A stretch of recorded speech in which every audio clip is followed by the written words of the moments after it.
Salutare, toată lumea. Da, sunt eu, din nou. Preferatul vostru.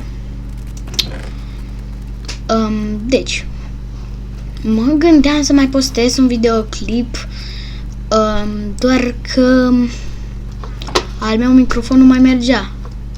Și acum merge. Ei. Acum, pentru că merge, pot să filmez și eu un videoclip.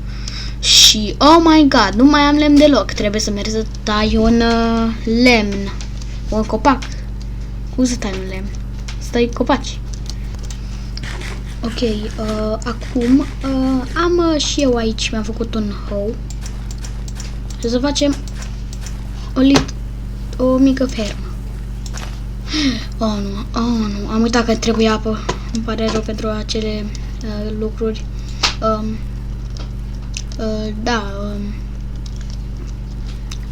Da, probabil acest videoclip o să fie unul la care o să se termine fără să vă așteptați, pentru că filmez și dacă filmez din greșeală prea mult,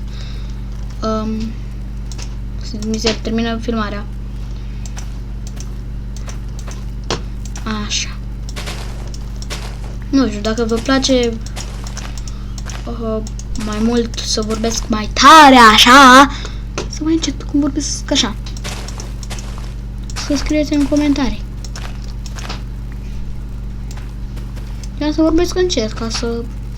Dacă vorbesc așa, o să vă zbârnie urechile. Și nu vreau asta. Așa.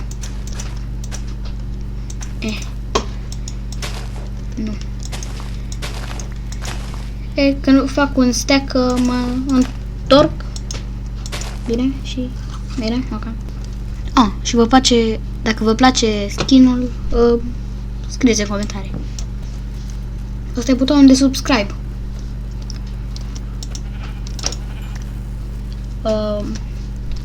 Vă rog să nu dați unsubscribe. Și acum o să dau aici. Și o să dau aici, și o să fac o grămadă de farmland.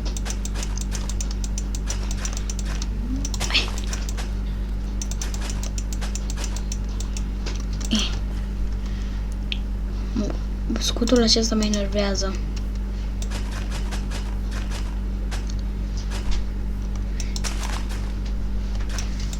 Dar probabil că am făcut 64, deci...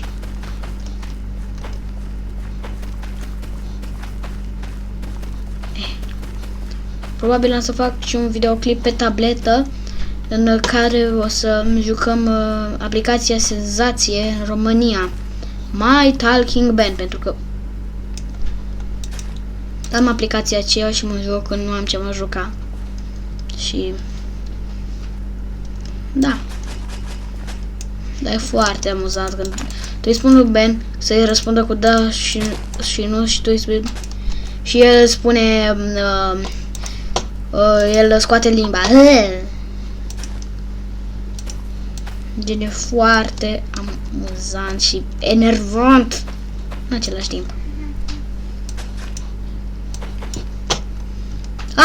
Mama, am crezut că o să... E destul de greu. Ok.